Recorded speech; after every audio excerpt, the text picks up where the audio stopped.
Hey guys, we're back with another episode of the podcast. I'm going to do it over the phone this week. Can you hear me, Ren? I got you. Can you hear me? Yeah, I'm just going to adjust the volume here to make sure the mic picks you up, and I think we're ready to go. I'm on speaker now, but I'll switch shortly. Oh, no problem. I got you on speaker on this end too. So, according to my software, you're coming in nice and clear. So Tuesdays is one of the nights that we train guys, all levels. The reason we do it like that is because it takes a, what's that bullshit about it takes a village to raise a child? Yeah, that's the saying. That's part of it. The other part of it is some semblance of leadership skills are necessary in today's industry, and then also you got to be able to work with anybody. So we've really done a good job of training young guys and seasoned guys and guys from their first day on, and get a lot done on a Tuesday night. So the reason I'm on speaker is because Akbar has been coming back training the past couple of weeks. Oh, no shit. I didn't even know that. But I have to text him to tell him 7 because I got fucked up and couldn't meet you to do this in person. Yeah, he ain't promising nothing, but let's see, man. I mean, I'm hoping he ends up in the ring on a Saturday night for the fans soon, because we still get a shitload of inquiries about Milad. Right. But I'm not going to fuck with him. I'm not going to push it or quote him or say, come on, man, like the indie tards do, No, because we're far from that. Yeah. I don't want to do that. Because then, if you don't want to be there, you get what you put in. You get what the fuck. You get what you get when you act like a jagoff comic. Woo-hoo, Mm-hmm. So for now, leave it that way. At the end of the day, even if he doesn't end up working matches again, I've always enjoyed having him around as a human being, as a person. Oh yeah, Milad's a great guy. Yeah. What I really wanted to do before Milad, took a hiatus from the industry was I wanted to tell his real fucking story. And this is before any of the bullshit that's out there today in regards to racism and Christian versus Muslim. So people could hear, what a real American fucking story is and what his family's been through. I didn't even understand things like that until I met Milad and got to know him. You know what I mean? Talk about an American fucking dream, Yeah, his family was, they were originally from Iraq, right? And they fled Iraq to move to Iran where Christians were less oppressed. Still oppressed, but not the way they were under Saddam's regime. Am I remembering that right? Yeah, in Iraq, I guess you could get beheaded for being a fucking Christian. So, these people, go and talk about, wanting their rights. They left Iraq where you could be beheaded or executed for that shit to Iran where you had to worship in, because the radical Muslims, they'd have to worship in private and shit like that, Right. And then the whole family's dream was to come here so they could just fucking worship any way they want and be left the fuck alone. Yeah. Pretty amazing, man. Yeah, and that's the American dream in a nutshell. Come here for... so he gets here, bottom line, I'm not going to go into all his real personal shit, but he gets here at 12 years old, doesn't know the language, but he knows how to speak Farsi and proper Arabic, but he learns our language and actually graduated as a junior from high school. He graduated at 17, Oh yeah, well I've always known, since I knew Milad, I've always known he's very intelligent. You can tell that just by talking to him. Yeah. And even, what did I mean? I think he was maybe 19 when I first met him, so he'd only been here maybe 6-7 years. His English was very, very good, and English is a very difficult language to learn. Well, I think proper Arabic is too. Proper Arabic, Like Sean Devary, he got a shot for Vince back then. What we knew as Americans, we didn't know there was a difference between Farsi, which is mostly slang, and proper Arabic, which is, you know, enunciation, and they have like more words and everything. So, you know, he got that push for a stint for a year, or at least for a pay-per-view, because he would go out there and speak Farsi. But I forget the guy that he was managing. But, you know, then when Vince started to go more global, that's when they realized the difference between Farsi and proper Arabic, and then different dialects from the different parts of Arabia, you know? Right. Pretty cool. Yeah. And I love this kid, and that's what I really wanted to do with him. Like, then, you know, what are we at now? 40,000 and change subscribers, and people are starting to get to know us, you know? Yeah, and people are seeing more of our guys, you know, not just their in-ring work, but their personalities coming out. Well, and the company, people are starting to get to know who we are, you know? But that's what I wanted to do. And at the time, what was it, 8 years ago, 7.5 years ago, I worked really hard to make a kid from Iran the top baby face. And I wanted to do in the things that we're doing now, like this, for example, podcast, to show people why. Knowing that putting time, effort, energy into branding Milad, they would fucking go, this motherfucker's more of an American than I am. You know what I mean? Yeah. But just get that background out, that it's story that needed to be told. And people like Milad can really tell you the difference between Muslim, radical Muslim, Arab customs, which are sometimes confused with being Muslim. It's not. There's a religion, and then there's, you know, the race. There's a race, you know? Right. And Milad was a Christian.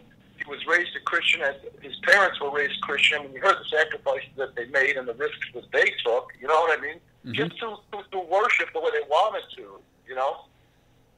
But at the end of the day, it's amazing because things like, when his father died, when Milad was 7 years old, he became the man of the fucking house.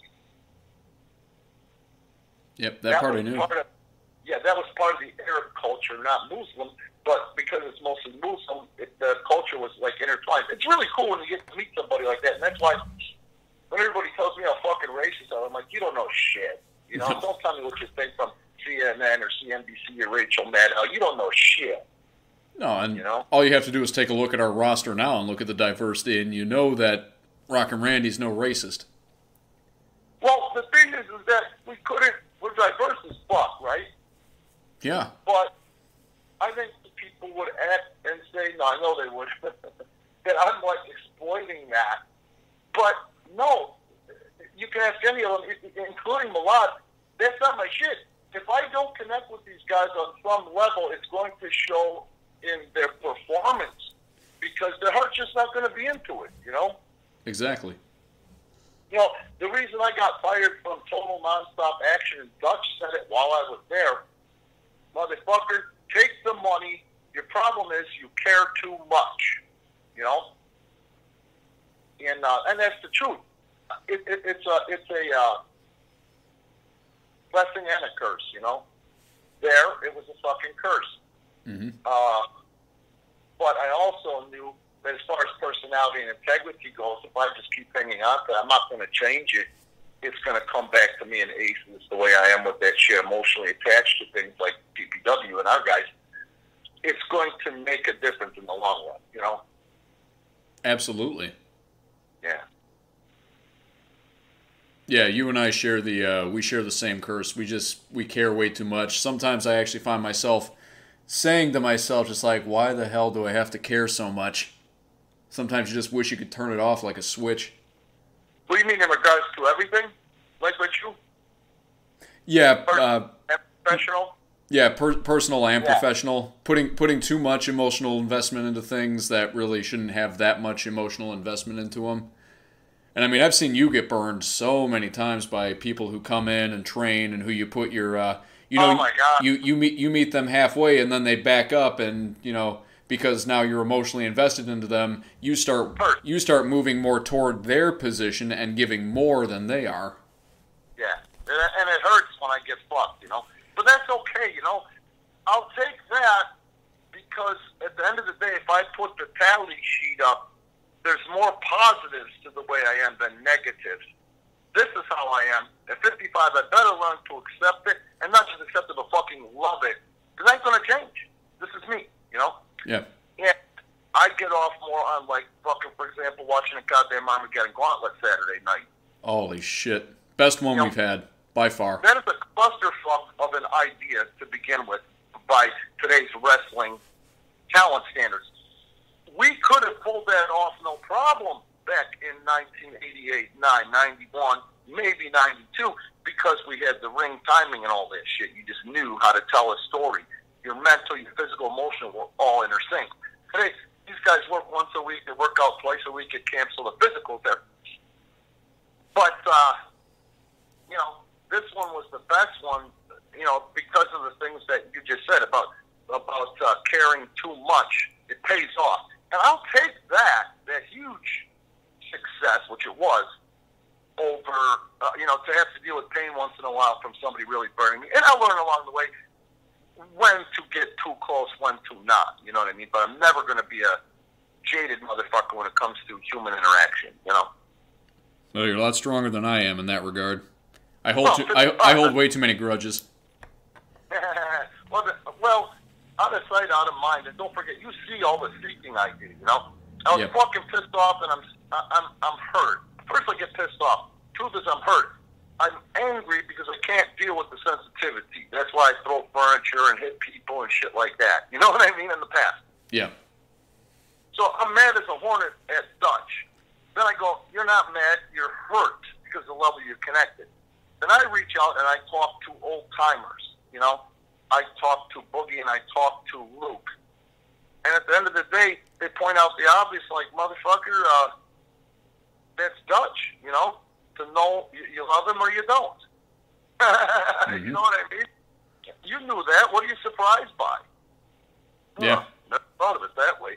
So that makes it easier to deal with. Now, I'm not talking to him right now, you know, because some people, I guess he should come to me if he ever wants to fix it. But if he doesn't want to fix it, I'm not holding a grudge against him. My heart would break if I heard he was sick or died, you know? Right, because you still have love in your heart for the guy. Yeah, I just can't leave myself open to more disappointment as well. You know, I can't expend that energy, you know? Yeah, and at the end of the day, I love Dutch. You know? No matter what happens, again, let's talk about my relationship with Dutch. One fucking thing got wacky. However, there's a billion other things that I really got out of having a relationship with that man. You know what I mean? Mm-hmm. Inside the ring, outside the ring, and also, you know, working in the quote-unquote office for, which was then considered the #2 wrestling company in the world, you know?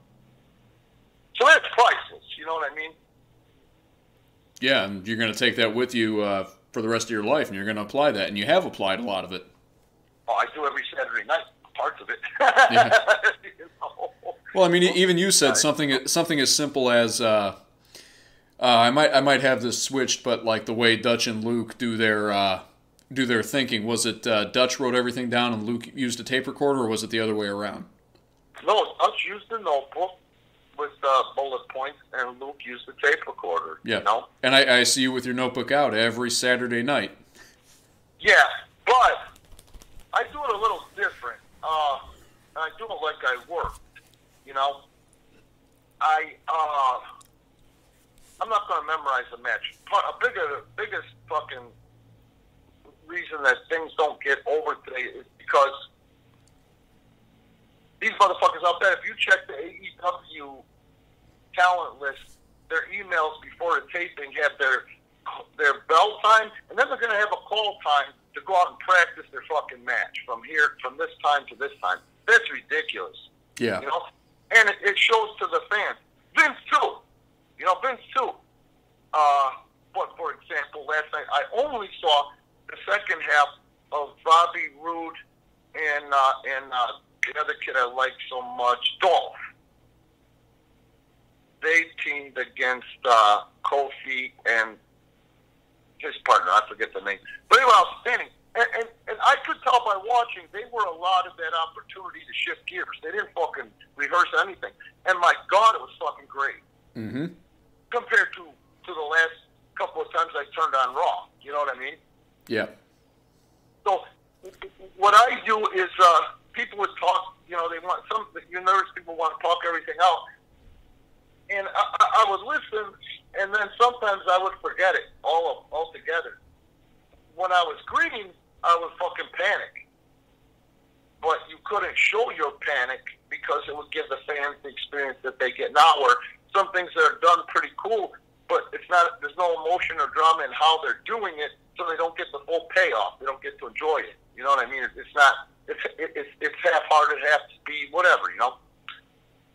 What I would do is go out in the ring and go, okay, I don't remember shit, but you know what? I'm a fucking professional at doing this every night. I'm going to figure it out while we're out here by watching and looking, and that's going to give the fans an even better experience, because then I can shift gears and change things up when they need to be according to the fan.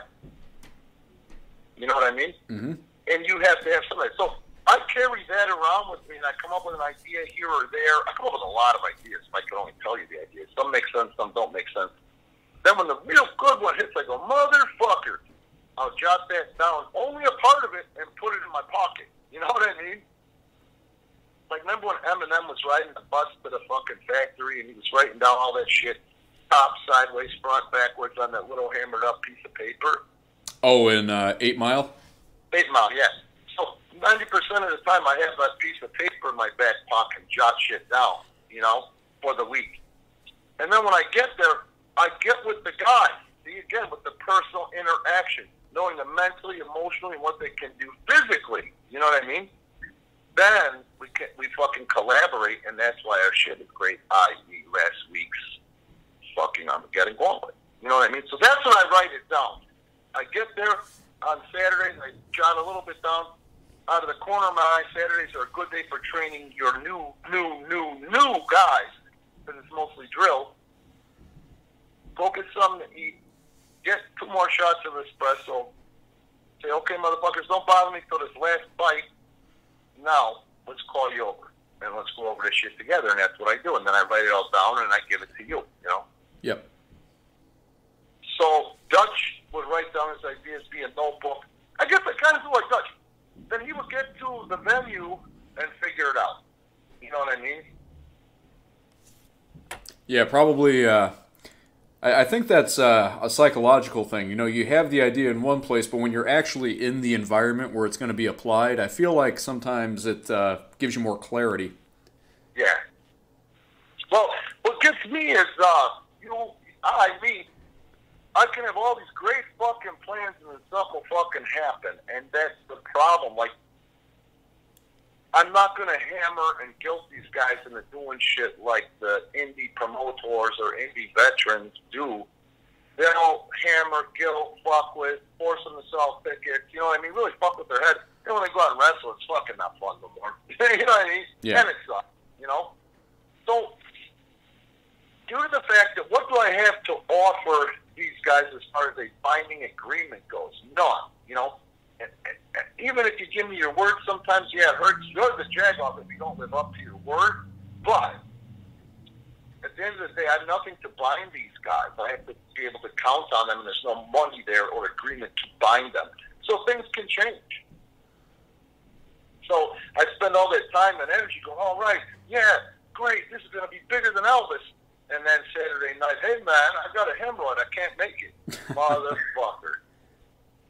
And when you do it that way, too, it touches everybody else in the roster. You got to fucking start over. And that's the worst. All the heart attacks and that shit. So I've learned to lay back a little bit more. Yeah, and in this business, you definitely have to go with the flow. Yeah, yeah. But, okay, let's talk about this because I think it's interesting to you, but it'll also be interesting to the listeners and our patrons. So you saw, in a nutshell, if I thought about it, I could get it. But in a nutshell, you saw the stressors I was going through last week in regards to trying to actually play, sell to, and market Spanish speaking. Yeah, no, definitely. Most people would have either smacked someone in the face over that shit or gave the fuck up, right? Oh, I was in that thread, and yeah, I was pretty impressed by how you held your shit together. Yeah, you know how funny that is. So, I'm never going to be as calm, cool, and collected as Mike Pence was with Kamala. you know, because I don't have the breeding he had. You know what I mean? I left home at 15. You know? But I can take lessons from that motherfucker. Like I call Mike Pence a motherfucker. That's great. I can take lessons from that motherfucker. I can take lessons from Luke, lessons from Terry Taylor, lessons from Dutch Mantel, and many others. And that's what happened. That blow-up that you saw, which potentially could send me into fucking outer space, was right after Pence calmly and coolly did not react to Kamala. And I saw what people that I respect thought of the way he carried himself. And I said, man, I want to be like that. So how can I be a cunt now after I was so impressed with Pence's actions? And that's what I tried to emanate in there, Justin, was that shit. And I'm glad to hear you say that it came off good, you know? Yeah, because you had, as far as I'm concerned, you had every right to lose your shit over it. Yeah, that's when it gets dangerous to me, is when I have a right. And most of my life, that's when I would fucking hit people when it would come to a certain point. I'm not stupid, but I've been always told how stupid I was. So when someone tells me I'm stupid, when I'm not being stupid, I would say, I might be stupid, but here's a broken nose. Who's laughing now? You know what I mean? Can't do that. I know that. You know what I mean? But it's still in there, you know? Yeah, well, I'm the same way. I mean, I've never hit anybody, but I hate when people insult my intelligence. That's like one spot where I draw the line. I can take a lot, but when you come after my intelligence, then it's on. Well, to me, I shouldn't give a fuck what anybody thinks, but I'm getting better. But anyway, yes, well, same. I up and I came out the other end of it. Now let's talk about today. Now I got what I wanted to see and see that the Spanish-speaking marketing is working. See, I got my answers, you know. Mm-hmm. Being a cunt, a total cunt, or being a cunt back, I couldn't have got that, you know what I mean? Yeah, you have to be strategic about it. Yeah, like Pence was, you know. And I know this. When you hit somebody, it's over. No matter what they did to you, you're fucked. Anything they did wrong, you overshadowed it. So you're not going to get the goddamn justice anyway because you're going to be the one in trouble. Exactly. Exactly. You sunk down to a different level, and so whether you're right or wrong, you're the asshole. Yeah, and at the end of the day, I have to lead by example for my daughters, especially this younger one, but also, you know, you guys, you know. And if you don't lead by example, you're not going to be effective, you know. So I asked myself a billion times over the last 7 days, you know, why the fuck are you even doing this? You know what I mean? Mm-hmm. But then I get with God and I get with you assholes and I go, that's why I'm doing it. Lord, please give me the perseverance. I know miracles can be done if you have strength and perseverance, and I get it. And I don't think that anybody perseveres or follows after something and tries to make it work like I do, you know? No, especially when, you know, you're dealing with all the other shit you got to deal with. Yeah, like today, the motherfucking plumbing here. But anyway, I can't get into that. That's why I didn't make it to see you. You know? But anyway, so, that being said, instead of doing the negative, or focusing on the negative, I fucked around with Patreon and Crowd. God damn it. Why do I keep fucking it up? What's it called? Crowdcast. Crowdcast. And saw that we have just about everything we motherfucking need to go live on Saturday night and allow patrons and on Patreon. And I think it's going to also help us get more popular on Patreon to do live tapings with you and me commentating, or it being commentated on Saturday night. Absolutely. You talking about Saturdays, or you talking about Saturdays, or doing Fridays? I'm talking about Saturdays. I want to do Fridays, Saturdays on Patreon. I mean, we're going to get there where everything's going to be on Patreon. You know what I mean? We'll do some pivot shit, but no. I honestly think that Patreon's the way to go, and I also think that Crowdcast is the way to go. You know? Right, and I know you and I studied up a little bit. You sent me that video link, and I watched it, and honestly, it's a hell of a lot easier than I thought it would be. Don't you love that kid's eye?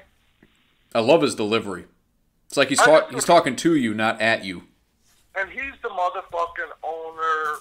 He's the swinging dick with CrowdStrike, which works with Patreon, which allows us to do things live via Patreon with a lot less bullshit than other apps and shit like that, you know? Yeah.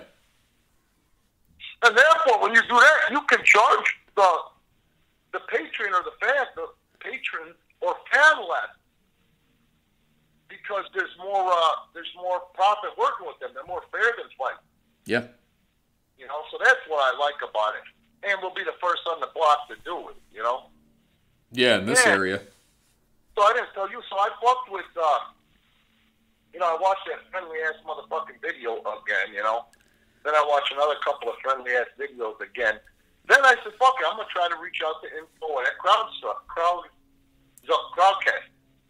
Some motherfucker got right back to me today, a new guy, saying all you got to do is this. So that's why I asked you about the plug-in mic. And I said, well, if this is the way these fuckers do business, we're good as gold. I don't know what we're waiting for. You know what I mean? Yeah. Isn't that great?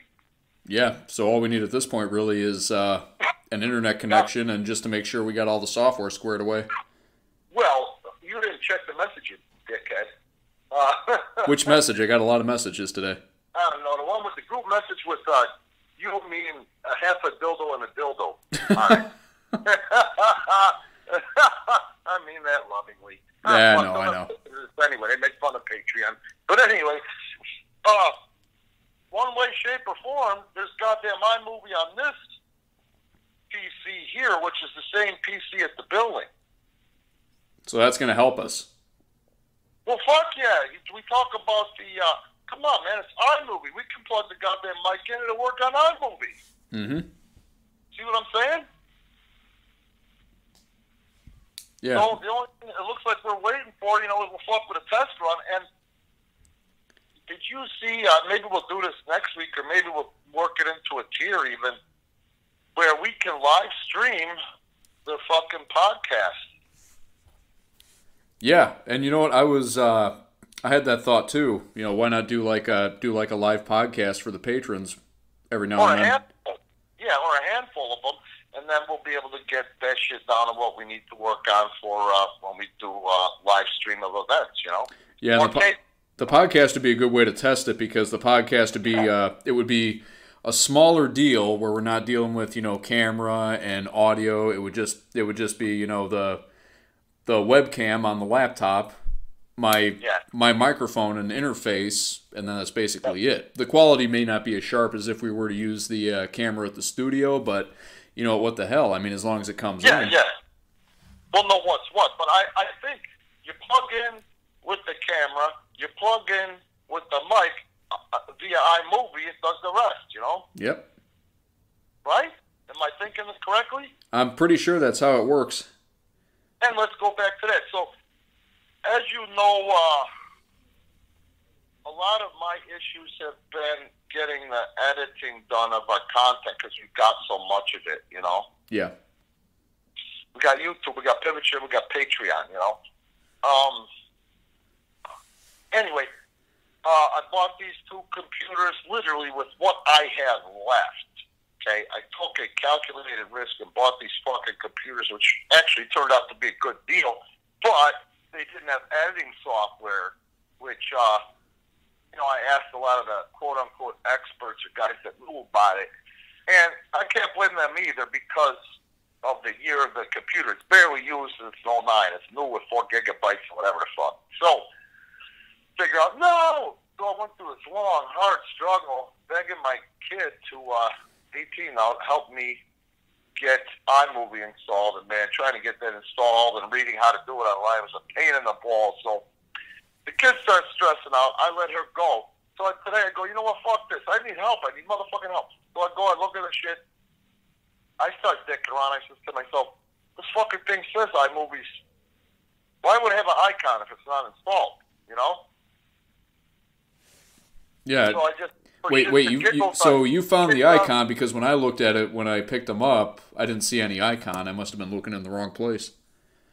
Well, I found the icon, clicked fucking go, and the shit installed. And she's been playing with it all afternoon.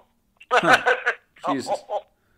So that being said, you know, we can switch it out, and we'll do the same thing on this computer, on the computer at the studio that we did here, you know? Yeah. But we're not far away from being able to do that. And, you know, if I'm not mistaken, even Cy from Crowdcast said that you know, of course, it makes sense to me. Just being able to offer live on Patreon is going to grow the membership. Absolutely. You know? And I had a thought, too, now that the cold weather is coming up, it'll be a way for people where they can still experience it, but may not necessarily, as much as, you know, obviously we want a live crowd. I'm not downplaying that, but... No, not at all, but a lot of people are on the fence because of the re-scared motherfucking COVID shit. And like you said, weather too. But also, don't forget, all of our fucking overseas and out of area subscribers, you know, on YouTube. You know, this is the only way they'd be able to ever see our shit without going to PivotShare, downloading, or buying a DVD, you know? Right. So, yeah, it's going to be a really good thing, you know? Yeah, and, you know, we've talked about it before. I think once we get that first one off the ground and we work out the bugs, yeah. the ship's going to eventually steer itself. Yeah, I think it's going to be a lot easier, you know? I think there's just nerves about it because we haven't actually done it yet. Once we finally do it and we see, you know, what works and what doesn't, I think we're going to be golden. Well, I always fear change and new stuff, but I jump in anyway because if I didn't, I'd be a bitter old man like everybody else my age and older in the industry. Yeah. You know what I mean? Well, I think that's just the human condition. We fear change, but, you know, we got to dive in sometimes. Well, you have to. You know, you have to jump in the cold water, and I can't take the risks that I used to take, but I'm still going to be a risk taker, and I would say 7 out of 10 times it pays off, you know? Yeah. And the times it doesn't take off, what do you get out of it? You get a lesson. Yeah. So the lesson in that shit is, again, in perseverance, you know? Now, as of this week, I'm tapping into my Spanish market like I wanted to, Spanish speaking, you know? Got that down. We got that down. Kept pushing instead of giving up and motherfucking everybody. Outstanding fucking main event and concept match. Really, that was a perfect depiction of what I envisioned of that match when I accepted it, the Armageddon Gauntlet. And now we're a pubic hair away, literally a pubic hair away of being able to stream live, which is our goal. You know, you know? Mm-hmm. So, yeah. That's what I mean. That's the lesson. Don't give up, you know? And there's always a different avenue, so... Yeah. You know, And hope and pushing. And, you know, Luke would talk like crazy into the tape recorder, and they didn't really have anything binding the talent down there, and I would see him work so hard and then get fucked with something so silly by a member or members of the talent roster in Puerto Rico. And then I would see him lose his fucking shit. He's like so afraid he's going to have a fucking heart attack or a stroke because he was so worked up about all the energy. So, you know, I'm trying not to get to that point anymore. Yeah. You know what I mean? And I could be more effective in the problem-solving process because life is problem-solving, you know? Yeah, most definitely. And I want to say in 06, 07, you know, the general consensus around the office, and I was told this stuff third party by somebody who was terminated shortly after me, when I was out of town in the office, people were coming to Dean Broadhead about Randy Ritchie says motherfuck through his language. Randy Ritchie gets really angry sometimes. Randy Ritchie doesn't believe in this, that, or the other. Randy Ritchie keeps saying that smart-ass shit, he can't develop talent out of a dumpster, you know? Then CFO Dean Broadhead, who was the conduit between Panda Energy and Dixie Carter, said, yeah, I know, fuck Randy Ritchie. Randy Ritchie's this, Randy Ritchie's that. But God damn it, he's a natural-born problem solver, and we would be a lot better off if everybody in the company thought like he does. Swish. Yeah. So, you know what I'm saying? You don't have to fucking like me, but at the end of the day, facts is facts. And however, we're all dependent on each other for this thing to take off and work. But, you know, I'm supposed to be the head of that, so I have people counting on me. You know what I mean? Yeah. Well, it's like, I can't remember what the movie was, but it was... saw it a long time ago. It was Jackie Chan and Jet Li, I think, and there's a line, and they're like rivals, but they're like trying to work towards the same goal. And Jackie Chan has a line where he just looks at him and goes, "We can kill each other when it's over." Yeah. Well, you know, when I got hired there, I was hired for this, that, and the other thing, you know, and there was a lot of things that I was supposed to be doing that was, you know, in the best interest of Andy Barton, Dixie Carter, Steve Small, you know what I mean, and others. And these were things that were being passed down from Jeff, but also Dean Broadhead, you know what I mean? That, you know, I don't even know if they would have admitted to it if ever asked. Probably not. If they were asked to stand up to them. But, you know, they would close the door and then say, "That's exactly what we're supposed to be doing. Great job." You know what I mean? Yeah. So I wanted to see that thing work, you know, to create opportunity for the fan, some real talented fucking guys, but myself too, you know. I wanted us to be so good that I could emanate what John Laurinaitis was doing with WWE, which was that when the company's numbers hit a certain point, he would make his salary, but he would make $500,000 bonus based upon revenue created, you know? Yeah. I want to do that same thing via revenue created and bonuses for money I saved in production. And the only way we were going to do that was to make money. You know? But that wasn't the goal there, man. Ego was king, and I learned a lot about where corporate America was going. And, you know, whatever, you can say whatever you want, believe whatever you want today, it's great. But I saw where it was going with people that were entitled, people that took the opportunities to be able to get educated, taking for granted that shit, and inevitably end up being ego more than success or giving a rat's ass about other people. You know? Yeah, it all got in the way. Yeah. You know, and I could have fucked with them hard. Like I said, you know, I made friends with the labor board, and when I filed for unemployment, I got a great severance package, and I got threatened that I better shut my mouth or I wasn't going to get it.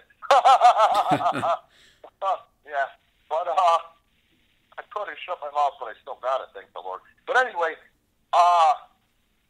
when I got terminated, and I hit a Tennessee then in 2007 was 2007, 2008 was very pro-labor, you know. And that guy lost his mind. He's like, "I've never seen this before." What? The reason for you being fired? He simply didn't believe in the company? You can't terminate somebody for that. You know? And I could have pushed, but I was like, why? You know, I don't have the money to really do anything. Nobody's going to take that case for a percentage. You know what I mean? It just wasn't worth it. But that's the real books, is that you didn't believe in the company. No, I didn't believe in fucking not paying people for fucking 14 weeks so you could borrow more money to cook the numbers. That's, oh my God. You know? And as a TNA fan from the mid-2000s, that's just, oh. Yeah, I almost don't want to even start me talking about it. Oh, man. And how much it fucked over the product. Yeah, and the talent, you know. As soon as I saw Hogan and Bischoff, I knew, fuck, it's over. Yeah, it was dead before that, man. But anyway, so aside from that shit, so that's my thing today is let's create what we're creating. Let's have these nice platforms, the T-shirts, the merchandise. There's some cool shit going on. Once I understand it, we'll tell you more about pro wrestling tees. But live streaming, you know, it's going to be huge. Well, big, not huge. But you know what's going to get huge is this when I can sell, and I think I'm going to be able to sell, which I've started baby stepping history of the ring to the Discovery Networks. And when you have that to advertise all those things, well, guess what? We've created a wrestling company, and we're not going to, you know, fuck nobody over. You know what I mean? Mm-hmm. So live wrestling calls, and I give a live wrestling action figures, and I give a fuck about everybody I deal with. Right. So you've actually talked to Discovery about History of the Ring? No, I'm just putting the pitch together. Oh, okay. But hey, it's a step It's forward. not like that. You have to have a fucking pitch before you go in there. Oh, okay. No, I misunderstood There what you got said. it. What is my idea? You know what I mean? Yeah. But I'm putting that shit together with with my middle kid actually is, in the industry right now, Oh, yeah. Good resource right there. But yeah, she works for World of Wonder, who is the chief supplier of entertainment television's #1 revenue stream, Yeah. But more than that, but that's the one they're known for. But they got a lot of programming on E, And the idea is to bounce off some higher ups, you know what I mean there. But I just know once this idea gets to Discovery and the things that they need, they're going to find a home for it. And once that happens, then there's some decent money involved, and that's only going to project, our company, Oh, yeah, definitely. But it takes time and perseverance. The shit I was just pitching or complaining about or sharing, Yeah. Yeah, no, and still, you're still looking at like the same approach, like visiting the old territory sites. Yes. Beautiful. Yes, going to I would love to start in Memphis where I cut my teeth, Memphis or Dallas, It would be a great place to start. Yeah, either one, but I like those places because that's where I cut my teeth, Right. Well, in both of those places, they have well-known lineage between, Jerry Lawler and the Jarretts, and obviously Dallas with the Von Erichs and World Class. Yeah. Well, I've been seeing, and I've been told, I saw on some fucking group that is focused on lineage or history on Facebook. They were saying the top 5 most successful promoters, or wrestling minds, I was watching that shit, and they all had the same fucking ones, with the head of the list being Vince McMahon Jr. But it was like Bischoff and shit like that. They're not even really promoters, Right. Or minds. At the end of the day, the wrestling minds, Jerry Jarrett is the top. Facts are facts. He drew the same fucking venues for 30 years and drew consistently. And I bet you these guys don't even know that. You know what I mean? Probably not, because it's not something that's flaunted. No. 1992 or 3. I want to say 92. 92, when Vince was afraid of going to jail, he had Jerry hired to run the company for him while he was going incarcerated, but it didn't happen. You know what I mean? Why? Why did Vince Jr. go to Jerry? You know what I mean? That's why, Mm-hmm. Well, and the question is, why would he? So that pretty much explains it right there. Vince McMahon isn't just going to throw his trust into anybody. Yeah. Yep. So obviously he felt that Jerry had something to offer as well. Yeah. He put Jerry Jarrett up there with his father, and Vincent K. Vincent, not K, I don't know what the old man's middle name is, but Vince Sr. was probably your best promoter of all time. And he got along with everybody. He learned how to work with everybody. He learned how to, let's say, he had somebody he wanted to do something with. He farmed him out around the fucking 80 territories, and by the time that motherfucker came back to him after 6 weeks here, 6 weeks there, he had himself a motherfucking worker, and he invested all that time and energy into money, Mm-hmm. Well, even before the 80s, when WrestleMania and whatnot took over and, WWF became the hottest thing going, New York was always the place to be. Yeah, it always paid the most, Yeah. I mean, for fuck's sake, look at Larry Zbyszko versus Bruno Sammarfucking-Tino at Shea Stadium, right? Mm-hmm. You know what I mean? Larry was a young fucking guy, and that's one of the top draws of all time was that show, Yeah, and it was. I still hold that's one of the that's still one of the best stories that's ever happened in wrestling. Yep.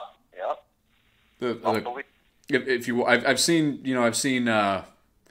I've seen some of the footage of those, and you see how invested the fans are, how much they hate Zbyszko because they love Bruno so much, and Zbyszko, the young upstart who stabs his mentor in the back.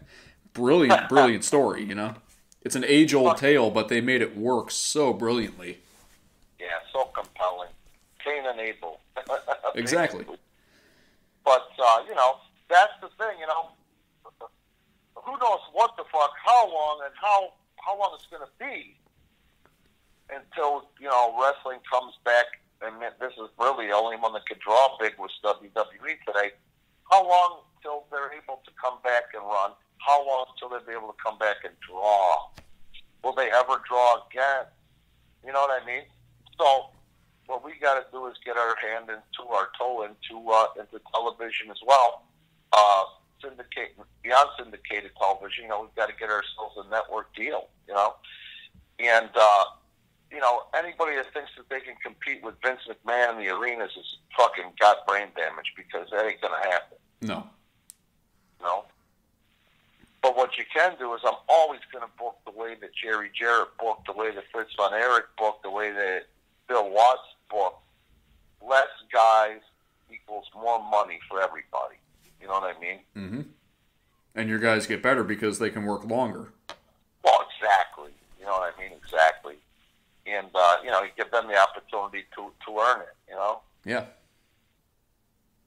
Yeah, and PPW's been, you've run PPW like that for years. A small roster, but that gives everybody, even your openers and your undercard matches, I mean, these guys can go 20 minutes.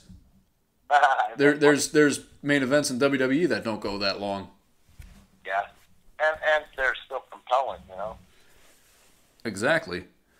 Well, and I mean, just take a look at the caliber of you know, a Charlie Hustle or a Ventura and how far they've already come. Yeah. Yep. You know, and that's from, you know, 3 days in the week to work, 2 days a week and Saturday afternoons to work on their physical timing, and then every Saturday night being agents and working with someone that's experienced. Every Saturday night, safe ring, nobody taking no shots at you. You know what I mean? Being treated like you're a fucking person, not a commodity. Not being threatened with, well, if you don't sell those last 2 tickets, you know, you're not working this Saturday. You know what I mean? Mm-hmm. I don't hold it, you know? Yeah, and they meet you halfway, you know? Yeah, exactly. And like I said, it's catapulted you know, some of the greener guys on our roster. I mean, hell, Charlie and Ventura, they've got a tag team championship match coming up this Saturday against Chase and Some. Yeah, I can't wait to see it. I'm looking forward to that too. I mean, you know, if you guys weren't there this last Saturday, I think it was Charlie actually pinned Chase while Ventura held Sem back, and they pinned the tag champions in the ring, clean-cut victory. It's surprise, surprise. Yeah, so that's going to be one to watch on Pivot Share. Yep. Sure as shit. Yep. So before we take this home, what do we got coming up this week? We've got the tag team titles. We got 3 championship matches this week. We got the tag titles, and then we saw, oh fuck, I'm blanking. It was Tim Castle. Yeah. In a triple threat match against Matt Vine and Not Bad Chad. Castle actually threw Vine over the top rope, which in a Challenge Pro Championship match is a winning stipulation, and then he pinned Chad in the ring.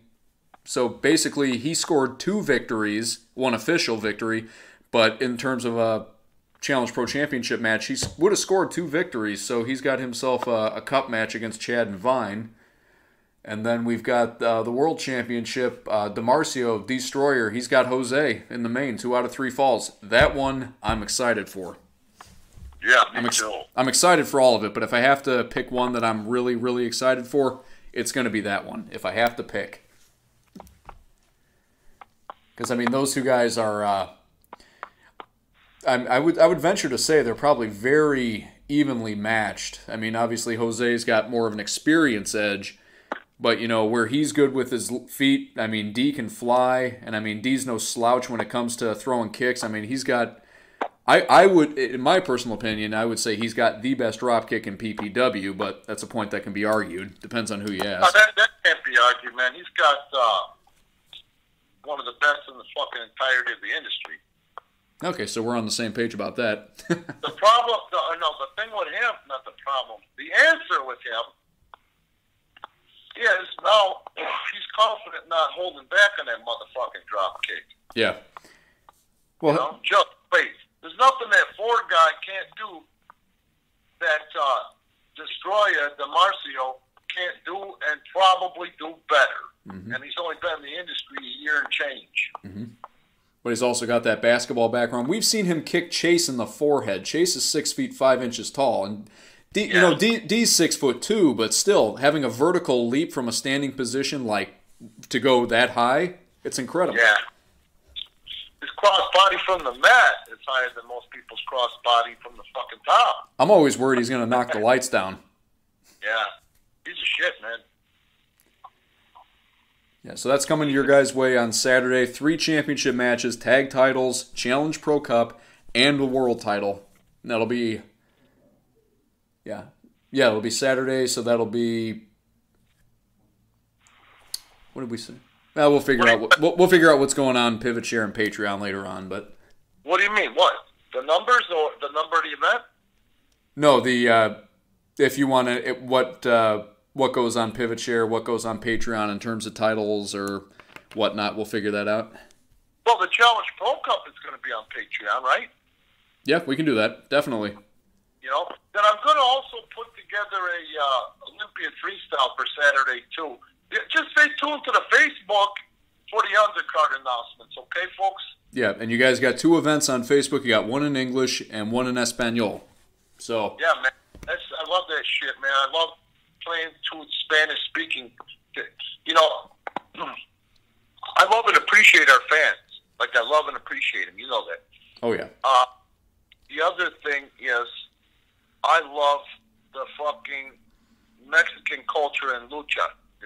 You know, like I went to Mexico City to meet with AAA by myself. You know what I mean? During a very dangerous time with the cartels and the bullshit. It was not a safe time to be white in motherfucking Mexico City by yourself. But anyway, it is a part of the culture. I don't know how to explain it, but it's more of a cultural tie than it is being a fan. And I want to play to Mexican Americans and the Spanish speaking in our area, online, all over the fucking world. You know what I mean? So I'm really excited that we're hammering those kinks out and getting that done in a proper way. You know? Yeah, well, it's a smart move. It's just a smart, sound business move. And no matter how many teeth I had to fucking pull to try to get it going. Yeah. You know? Yeah, but you know what? Now we got, Eddie's already coming into his own doing the Spanish results. I mean, those sound phenomenal. He's only going to get better. I want to give him that opportunity, too. You know, there's other people we can get to do this, but I like that kid. I think he's a likable kid. When people will see him, he's just got to get comfortable with delivering, and he's going to. You know what I mean? And that's only going to enhance his persona in the ring, you know? Definitely. Yeah. So I'm going to stick to him. He's going to be my horse for now. And eventually when he gets comfortable, right before he gets cocky, it's going to be real good. Yeah, I think so too. Except not the cocky part. I don't know if Eddie's got a cocky bone in his body, but... No, but he's fucking 18-year-old kid with a lot of testosterone, dog. So, you know what? Expect anything. Yeah. Know? Oh, yeah. Yeah, that's true.